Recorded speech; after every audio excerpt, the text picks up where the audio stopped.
Horse is kinda snuffy, cold chill up your spine. It'll get your ass moving some with burning daylight.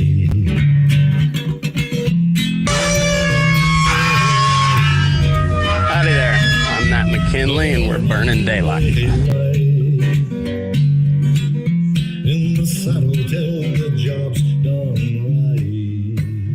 Welcome to Burning Daylight, the only podcast for the working cowboy. Well, howdy there, daylight burners. Happy Tuesday. I guess it'd be Wednesday when you're... Is it midnight yet? Not quite. Anyway, hope you all had a good Memorial Day weekend. Got a little bit to cover. Didn't get as much done on this show as I wanted to today, but we're gonna stay at it. Cattle on feed report came out Friday. Cattle on feed are 2% higher year over year at 11.6 million head. First year over year increase in about 18 months. Beef imports are running about 562 metric tons worth, and that's worth about $4.5 billion in quarter one. It's up 18% from last year and 122% from 5 years ago. The BLM quietly backed off its big public lands rule and yanked American Prairie's bison permits on 7 different Montana allotments. In the oil,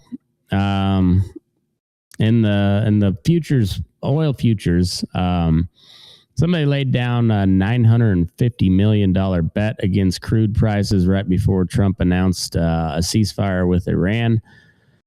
And then we'll take a look at the board. We'll talk some cows and imports and some of the public land stuff. Then we'll take apart the oil and prediction market trades, and we'll tie it all back to your diesel, your fertilizer, and your cattle checks, and how it all ties in together.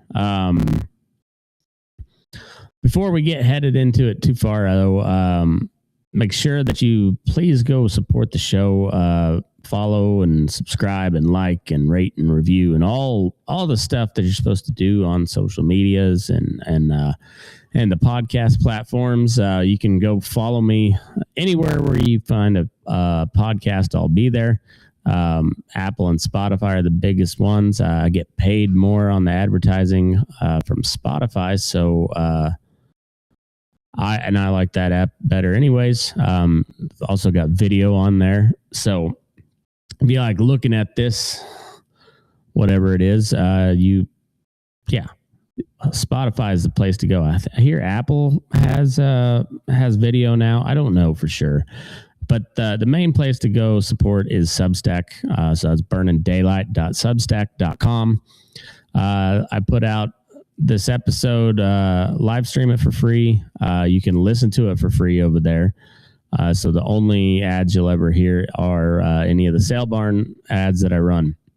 And I don't have any at the moment, so I've been slacking on getting that done. But hopefully I'll have some more here in the near future, and that'll be the only ads you hear. You don't have the dynamic insertion ads like I have on Spotify and Apple.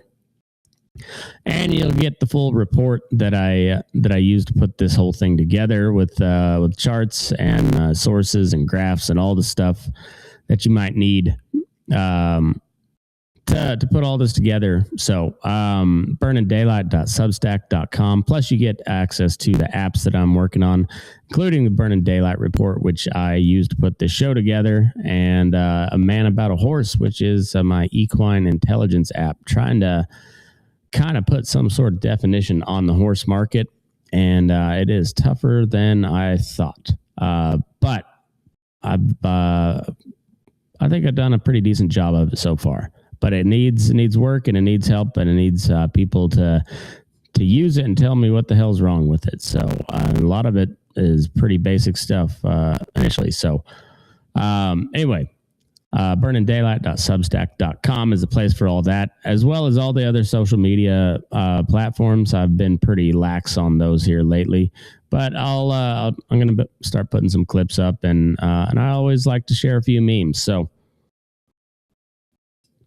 go find me on Instagram is my main one, Facebook, TikTok, Twitter, YouTube, all the good stuff. Find me there. It's either Matt McKinley or Burning Daylight.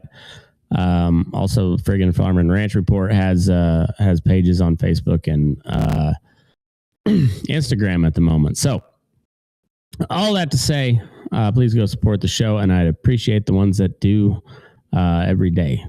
I appreciate you. So, let's get into this whole deal. All right, let's look at the market snapshot and see what the paper says before we talk about what the cash market says in the real world. So these are all from my dashboard, which has numbers pulling from Chicago Board of Trade and Chicago Mercantile Exchange. June live cattle closed out at 248.25. That was down 90 cents on the day, about 0.5%, a little less than 0.5% from yesterday. August live cattle at 239.40. That was down 45 cents, 0.2%, not too, so kind of is down, but kind of steady. October live, 231.10. That was up about 20 cents. Not much. So also kind of up, but kind of steady.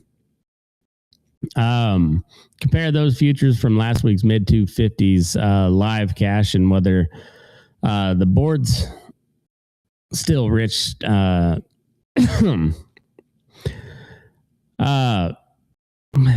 I don't know what that hell. Typed that wrong. So if you look at the futures to last week's, that was like 260 on the live cattle cash trade, and the board's following along, but very, very reluctantly. So down 90 cents on the front month contract today, but though you get into the forward contracts and they're still climbing, and with good reason. So that we'll get into the cattle and feed here in a little bit, but August feeder cattle, they were at 349.50. That was down 40 cents. Down but kind of steady. September feeders, 347 and a quarter. That was up 5 cents, so pretty much flat on the day. And it's still really, really stupid high money for an animal that you've got a long time to hold on to. Lean hogs, June lean hogs, at 96.10 a hundred. That's not what my dashboard is showing. Where are we at? $100.03, up 4.90 on the day.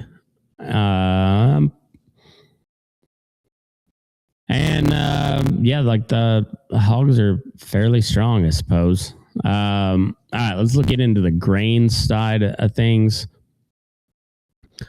July corn, $4.58 a bushel. That was up 7 cents, about 1.5%, a little over 1.5%. November soybeans at $11.82 a bushel. That was down 4 cents. Not a ton. July Chicago soft red winter wheat. Soft red wheat, not soft red winter. It might be soft red winter. I'm not a wheat aficionado. We grew hard red winter wheat where I grew up. Anyway, that soft winter wheat, red wheat, soft red wheat, $6.36 a bushel. That was down 10 cents, about 1.5%. And July Kansas City hard red winter wheat, what I'm used to is $6.76 a bushel. That was down 6 cents, almost a full percent. The board isn't collapsing, but it's not giving away much on the feed either. So it's another case of just don't screw it up. Probably not going to get rich. Not a get rich market. Okay. So let's talk some cattle and actual cattle, not just the spreadsheet stuff. USDA's May 1st cattle on feed report says that cattle and calves in the feedlots of 1,000 head and up totaled about 11.6 million head. That's 102% of a year ago, and it's the first year-over-year increase in 18 months. April placements. Where am I at? April placements were 1.7 million head. That's 106% of last year. And marketings were at 1.64 million head, which is 90% of a year ago. The pre-report estimates had on feed closer to flat and placements around 104 to 105%. So USDA came in heavier than the trade wanted, both total on feed and new cattle coming in the door. So on paper, it's bearish, but for the cash cattle market, that seems very bullish to me. If you got more cattle placed than you did last year, and you're slaughtering less cattle than you did last year, and what was pretty much flat on the herd size, so it's not rebuilding this year. You're not seeing that heifer retention like you'd like for a rebuild type year. So all things equal to today, I would be pretty bullish on the cash cattle market, but there's a lot of other things to look at before you make that whole excuse me, before you make that whole prediction. So USDA's January cattle inventory showed beef cows at 27.6 million head. That was down 1% from the previous year, keeping the national beef cow herd near multi-decade lows, even with the bump in the feedlot numbers. So make the feedlots look good for a little bit, but the whole herd is still very low. And when you're putting more in than you did last year, and I feel like that spells another tight herd year, probably two. So, it'll look good on paper for the feedlots for a little bit, but that doesn't grow any more cattle. So whether you're deciding to keep heifers, the border is buzzing with rumors, activities. The Farm Bureau's market intel and profarmer summaries say the first quarter 2026 beef and beef product imports hit roughly 562,000 metric tons, valued at around $4.5 billion. It's 18% higher than quarter one of last year and about 122%. Not 22% above, 122%. So that's almost a time and a half more. Oh no, it'd be double, almost 2.5 times, where imports were from 5 years ago. So at the same time, reporting out of Washington says the Trump administration is moving to temporarily suspend beef import tariff rate quotas, which would let more beef in at lower tariff levels, while domestic prices are at record levels. So we're trying to rebuild the herd here, and that's keeping the lack of cattle is what's keeping that floor under the cash cattle market, because the packers need cattle, and there's not a whole lot of them to go around. So they are really, really pushing on the administration to loosen up these tariff quotas and allow more, say, Brazilian Argentine, Namibian, all these countries where we typically have been importing beef from here in the past several years. They're going to be looking to those places again and really putting pressure on the White House to allow this more of this beef in, which is probably going to happen. We'll see at how much at what level they're able to get that accomplished. But will that kind of put a break in that floor on the cash market? I would tend to think so. And those packers do know how to work the market and the board and just screw the cattle producer out of a good amount of money. So I'm hoping that it doesn't happen a whole lot, but also I don't see much alternative, especially with the exports opening back up to China. We're gonna have to put some more beef on the rail, and I'm guessing it's gonna have to be more imported beef because we don't have the domestic supply to finish with that, or to fulfill all that. So it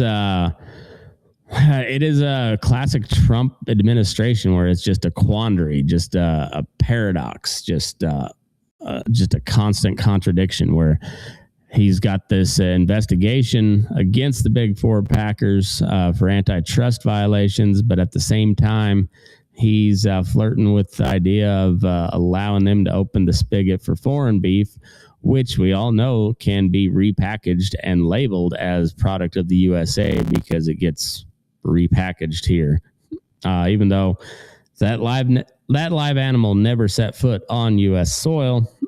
Unlike the Mexican cattle, which we're keeping south of the border, which I think is probably a smart idea until we get this screwworm thing under control. But in the meantime, it really puts a damper on the beef supply, the cattle supply, and it really kind of distorts the cattle market a little bit. But in the grand scheme of things, safety first, and we gotta keep our own cattle protected from that nasty shit. And so I won't be surprised if they try to open the border up a little prematurely due to pressure from different people. However, I would expect the outcry from the other side to be pretty loud, and Trump has been responsive when cattle producers and farmers get loud. So do make a note of that. But it's a classic Trump quandary situation where he doesn't really commit to either side, or he'll really overcommit to one side and then kind of walk it back, or play. He's good at playing both sides. I guess the art of the deal shit, huh? Or he just doesn't really know. Just finger in the air, see which way the wind is blowing. Okay. So on this same note, we got some public lands issues to talk about. So BLM has rescinded a rule and pulls bison permits. So BLM did finally flinch. On May 11th, they filed a final rule which rescinded the 2024 Conservation and Landscape Health or Health Public Lands rule outright. It removes 43 CFR Part 6100, and it cancels the conservation leasing scheme and walks back extra land health standards and intact landscapes language. The agency says it's doing this to restore balance to multiple use and acknowledges the old rule pushed beyond what the FLPMA allowed. And on May 8th, the BLM issued a decision revoking American Prairie's bison grazing permits on 7 allotments in Phillips County, Montana, finding the bison were being managed for conservation rather than as domestic livestock. They ordered those bison off the effective BLM allotments by September 30th and are issuing cattle-only permits there instead, while noting they still authorize over 8,800 bison as domestic livestock on other federal allotments across the country. So, for the first time in quite a long time, the cow outfit actually gets a nod on the public land, and then that sets a precedent. People from Montana to Nevada and anyone with a lot of public land ought to pay attention to. So, I've done a lot of Trump bashing here lately for this Iran war stuff, and I will continue to do so. But I will give credit where credit is due because I try to be consistent on things.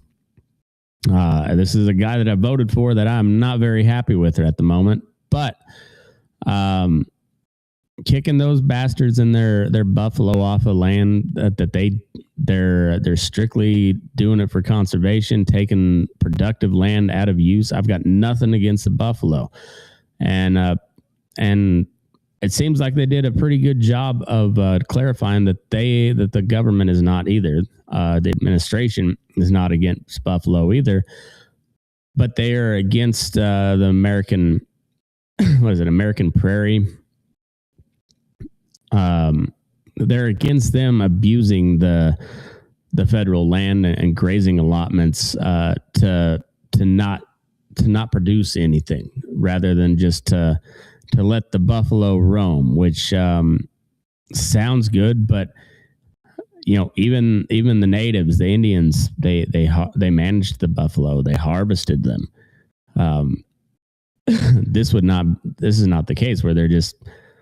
It's like the horse situation out here in Nevada and plenty of places across the West where, okay, they're nice to look at until they're all skin and bones because you don't regulate them, you don't manage the herd, and then they eat all the forage, and they're starving half to death, and they've made the country unusable for any other sort of productive use, and so this seems like a good move, and I'm all in favor of it. So tip of the cap to DJT on that one.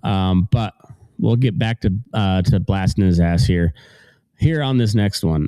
So we got to talk about inputs when we're talking about everything to do with the cattle business.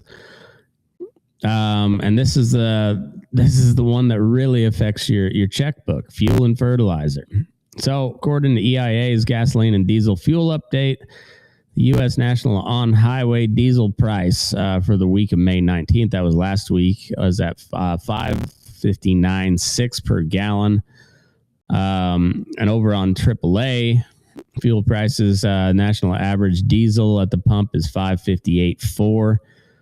Basically in line with the EIA average, and exactly you can find all that information also on the Burn in Daylight report dashboard.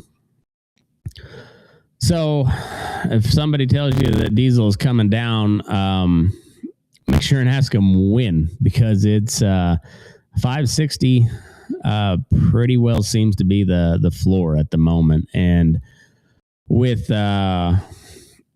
depends on what day or what hour of the day you listen to Trump, we're either going to bomb the shit out of Iran or we're real close to a deal. And I think both of them might be true.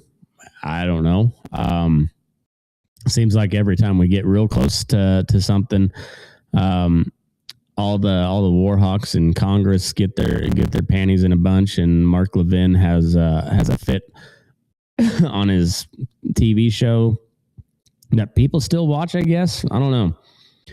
After the Thomas Massey situation, I realized that must be a lot of olds that still tune into Fox News as their primary source of information, and that's Well, you can see where that's got the country. All right, so let's talk about the fertilizer. DTN's early May retail fertilizer snapshot, which RFD and a bunch of farm press have picked up on, has DAP around $914 a ton. Urea is around $862. Potash is around $493, and anhydrous ammonia is $1,118 a ton. With all 8 major fertilizers higher than a year ago, like quite a bit higher. DTN notes that urea and anhydrous are running on the order of 40% higher year over year, while potash is just kind of modestly up. Western Livestock Journal and others have pointed out that the national alfalfa price is around $171 a ton right now, running to full economic costs anywhere from $165 a ton to $300 a ton, leaving something like a multi-billion-dollar hole in that whole equation. One estimate puts the alfalfa shortfall right around $2.9 billion for growers. So hay guys are kind of chewing the loss so everyone else can pretend that the feed is a reasonable cost. I know the hay guys a little bit, and they're that won't last for long. Those prices will come up, and I got to get hay, and I probably need to sell a horse. So we need an old bronchi, not real bronchi, but kind of wants to act bronchi, stupid old former rope horse that's been in the feedlot a little bit. I would let him go for fairly cheap. So holler at me if you're interested. So continuing on that angle on the war reel, spent a little bit of time on it today it's been a couple of days since we talked. So Iran war and Hormuz, and let's talk about some of the potential corruption. Nothing has been proven yet, so get that out in the open. This is all kind of speculation on maybe corruption, but there has been some very, very shady moves that have gone along with this whole war in Iran. Which, if you follow along pretty much any war in the 20th and the 21st century for us, there's always been these kind of scandals. All right, so when the Iran war heated up, the Brent crude index shot higher, well over $100 a barrel. An analysis out of folks like RSM talked about prices punching into the $120 a gallon or more, as traders priced in the chance that the Strait of Hormuz might partially close or see attacks on ships. On April 8th, news broke of a U.S.-Iran ceasefire deal, and that included easing tensions and reopening the Hormuz. Major outlets ran headlines about oil prices plunging and stocks surging as the geopolitical premium came off the crude, and the Brent index dropped sharply into the mid-90s. Despite that drop, crude remains elevated enough that EIA diesel is still at $5.60 a gallon, basically. Not anywhere near the $3 and something we'd all like to see. But then came a big surprise revelation. There was a $950 million crude trade before the ceasefire, like right before. So on April 13th, Congressman Richie Torres sent a letter to the SEC and the CFTC. I'm not for sure what CFTC stands for, referencing a Reuters news story about approximately $950 million short position in the crude oil futures that was put on just hours before the U.S.-Iran ceasefire was publicly announced. Torres noted that the ceasefire predictably and materially knocked the price of oil lower, and that the timing of that $950 million bet on falling oil prices so close to an undisclosed ceasefire raises serious questions about potential insider trading and misuse of confidential diplomatic information. He's asked regulators to identify who made that trade, whether they had access to non-public information about the ceasefire, and whether any government officials or staff are involved. So this is not some dude on, on Robinhood or checking the beef market central while he's checking cows and hauling water. This is $950 million, that like just shy of $1 billion in a short position. That's a lot. That's a lot of money. And so take this Richie Torres with a big grain of salt. The Democrats are awful. So are the Republicans, but in a different way. And so take all this with you as you will, with a big grain of salt and probably a shot of penicillin. And just know that there's a lot of grandstanding going on the Democrat side. However, this actually happened, and the timing is very, very, very suspicious. So, was it a Republican that did it? Was it a Democrat that did it? Was it a mixture of both? Or was it foreign actors? That is something that I agree with Richie Torres. We should find that out. And if you remember, we spent the last 8 years talking about Hunter Biden and the corruption that he was involved in, which I truly believe happened, and I believe that some sort of legal action should have been taken, other than the bullshit gun charge and tax evasion charges, or convictions. Rather, he was later pardoned for. All of that is very concerning to me. The Hunter Biden stuff, I think, was awful. I think it was corrupt as shit. But it pales in comparison to the amount of money just off of this one oil short position. $950 million. That's like Hunter Biden's just barely just a drop in the bucket with what he was making on Burisma compared to that. All right, then let's talk about some of the prediction market stuff too. So Polymarket and Kalshi, we've moved from this looks suspicious to some actual insider trading indictments. So the DOJ and the CFTC charged Gannon Ken Van Dyke. He's an active duty U.S. Army Special Forces Master Sergeant. They charged him with using classified information about Operation Absolute Resolve, which was when we went and snatched Nicolas Maduro out of his palace in Venezuela. He put a trade on Polymarket contracts tied to that raid.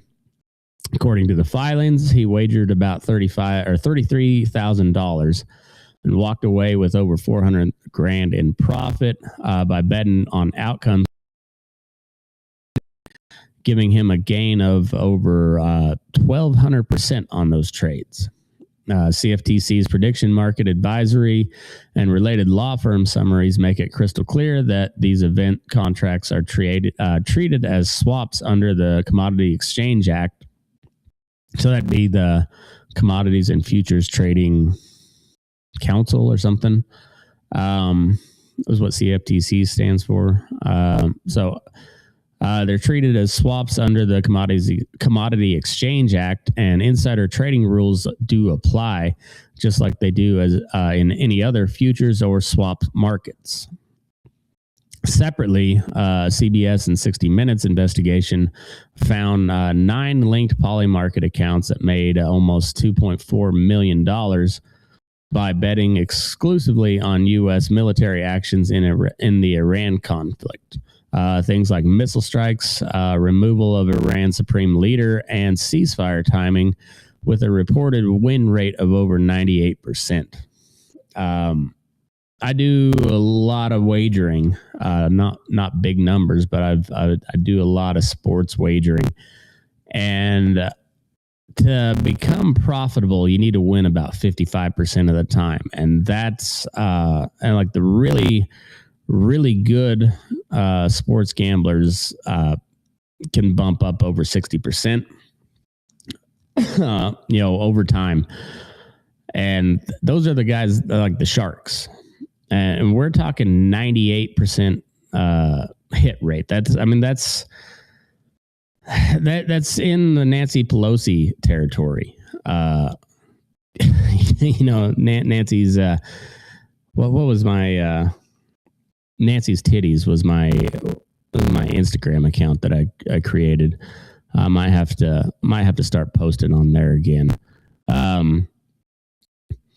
But they went and threw the book at this Green Beret, and I'm not saying he probably shouldn't face something, but I find it very convenient how hard they went after this dude, and like there's no action being taken other than some grandstanding by the Democrats over this short position and these $2.4 million on U.S. military actions in Iran with a 98% win rate.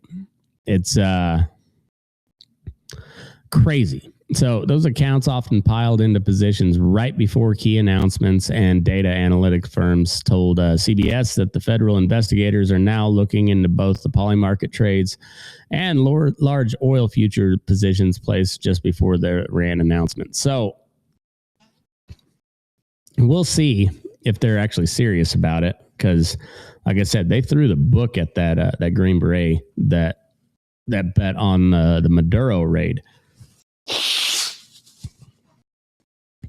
So they caught one trading on classified war plans, and it doesn't take much imagination to see how somebody could do the same with the ceasefire intel and the crude oil prices.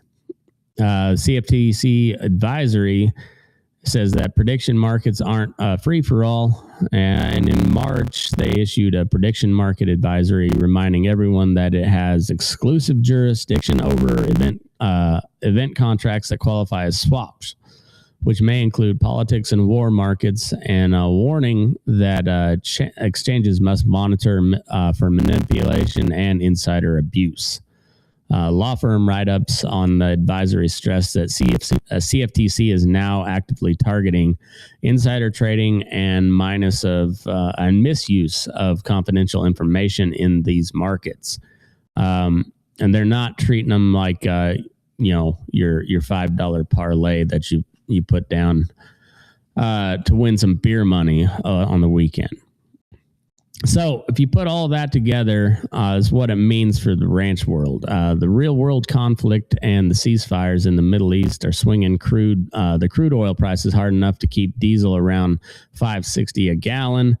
It's $5.58.4 on the AAA average, but nowhere close to the $3 and change that we all had just not very long ago.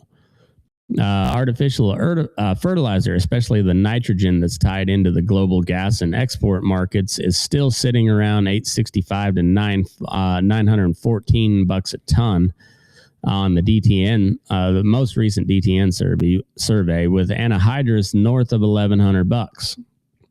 At the same time, we have documented cases of people using classified military intelligence and likely other non-public information to make six-figure and seven-figure scores on polymarket and Kalshi, and potentially in the crude futures. So, yeah, your fuel and your fertilizer bill are paying for somebody else's lucky little hunch on war and peace, and it stinks like shit to me. Is it corruption? I can't say for certain, but I got a pretty good guess, and I think you do too. All right, let's talk about some policy and macro stuff. We got three big stories here. So BLM imports and grazing. So DC and the BLM are still plenty capable of screwing up your margins without doing a whole lot. Number one, the BLM rescinds the public lands rule. The BLM's final rule, filed May 11th and published on May 12th, completely rescinds the 2024 Conservation and Landscape Health Rule, which eliminates Part 6100 conservation leases and extra land health requirements that threatened to sideline grazing on public land. They explicitly cite restoring multiple use and staying within the FLPMA as reasons for doing so. Number two, American prairie bison permits are revoked. On May 8th, the BLM revoked bison permits for American prairie on 7 different allotments in Phillips County, Montana, citing their conservation-oriented mission and potential conflicts with existing uses. Bison have to be removed by September 30th, and cattle-only permits are being issued. BLM notes that it still permits over 8,800 bison as domestic livestock elsewhere. And the third story is the beef imports and the tariff rate quota suspension. In quarter one of this year, beef imports were at 562,000 metric tons, which is about $4.5 billion worth. Again, that was 18% higher than last year and about 122% over the past 5 years, according to the Farm Bureau. According to American Farm Bureau's intel. The Trump team is reportedly moving to suspend beef import tariff rate quotas, letting more beef in at lower tariffs during a high price environment. So if you're running cows, that's 3 pretty big levers. The land rules, the imports, and the fees. They're all moving at once, and some of them look like they could be pretty good for the cow guy, and others not so much, at least here domestically. And that's what we really care about. All right. We'll talk about some drought here. Pretty much it's still dry. Western Ag Press and the recent drought monitor maps still show large chunks of the southern plains and the southwest in severe to extreme drought, with rangeland conditions rated poor to very poor on the majority of acres in some states. It's pretty dry here. We have got a little bit of spotty moisture here over the past week. A lot of wind. Feel it here, and you can, if you watch the A's in Sacramento, you can really see it, the wind blowing there. But yeah, it's still dry and really poor range conditions across the southwest and the southern plains and other parts of the high plains as well. All right, let's hit some sports before we get out of here. So tonight, pretty rough night for all my sports still going. The A's lost 4-2 at home against Seattle. Called up rookie Gage Jump, made his major league debut. He got pieced up a little bit tonight. Went 5 innings, gave up 4 runs, 9 hits. I think he had 1 walk and 5 punch outs. So his command was not excellent, but it wasn't bad. Didn't walk a whole lot of people, but he did leave some pitches in places where they could get hit. So I liked what I saw out of him so far, but yeah, we're hoping for a little bit more, but can't ask for a whole lot more from a rook. Tigers, boy, it looks bleak over there. They lost 10-6 to the Angels at home today. And the Rockies, they lost 15-6. It was 15-1 at the start of the 9th inning, and the Los Doyers put in a bunch of position players, and the Rockies were able to claw back a little bit. Still lose pretty big. 20 wins on the season though, and we're not out of May yet, so we'll take that. We'll take it. It's not good, but it's better than it was last year.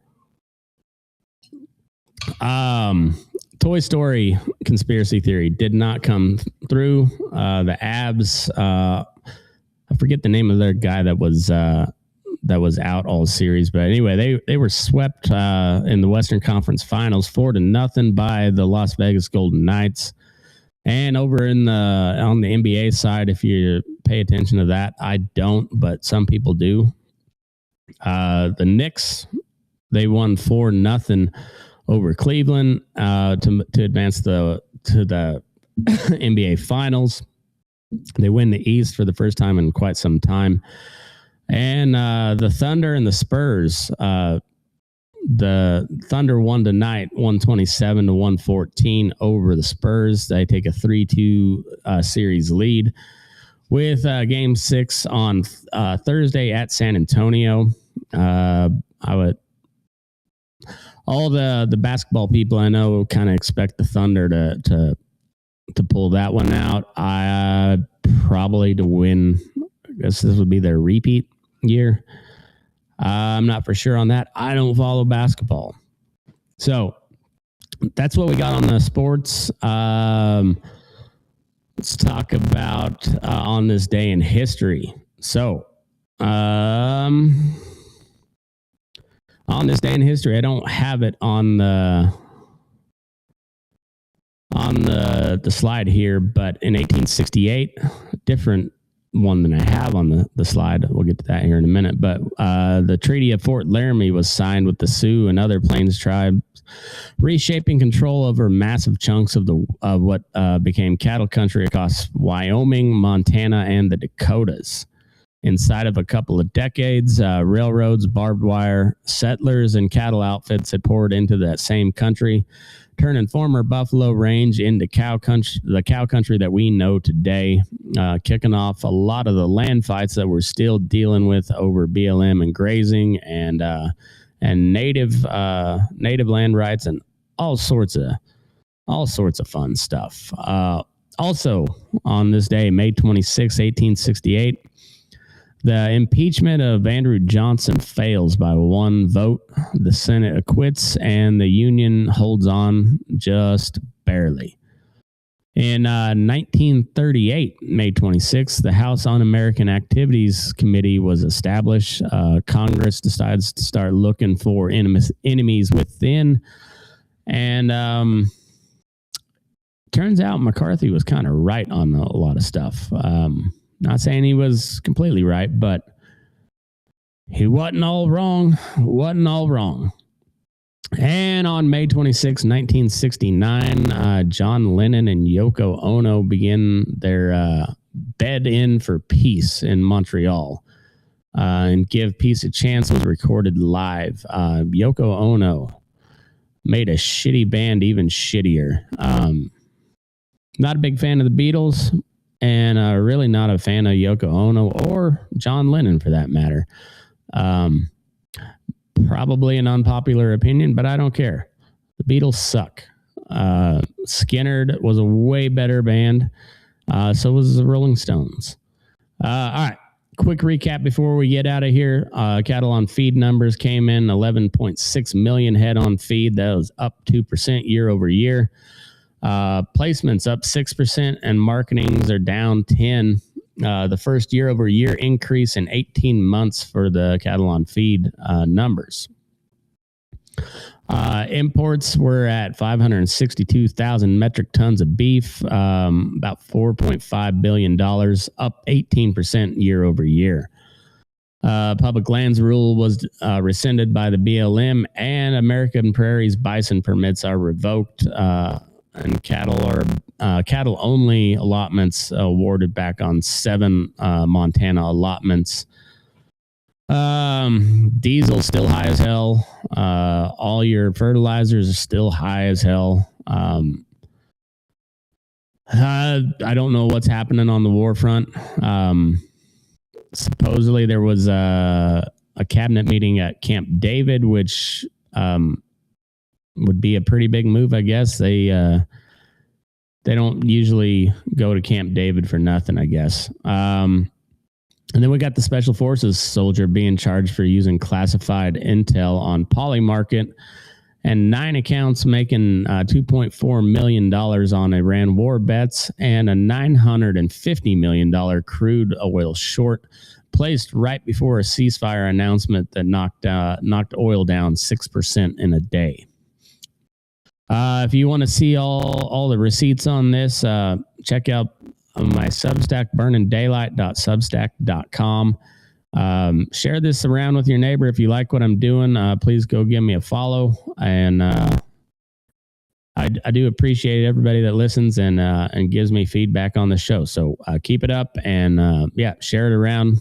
Help me get the word out. On that note, stay safe out there. Don't let your butt crack, and move your ass. We're burning daylight.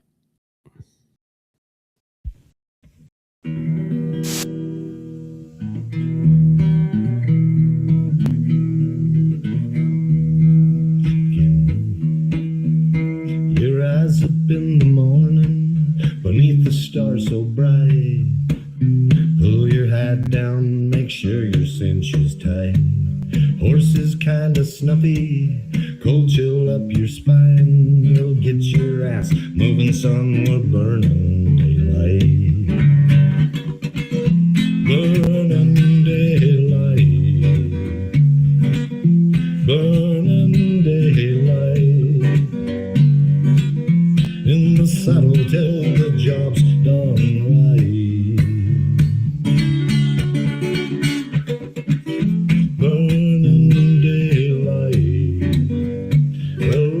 Just together, and you won't catch 'em all. But when you ride through the gate, make sure you sit up tall. I can see the horizon, it's looking pretty bright. Well, get your ass moving, son, we're burning daylight. Burning daylight. Burning daylight. In the saddle till the job's done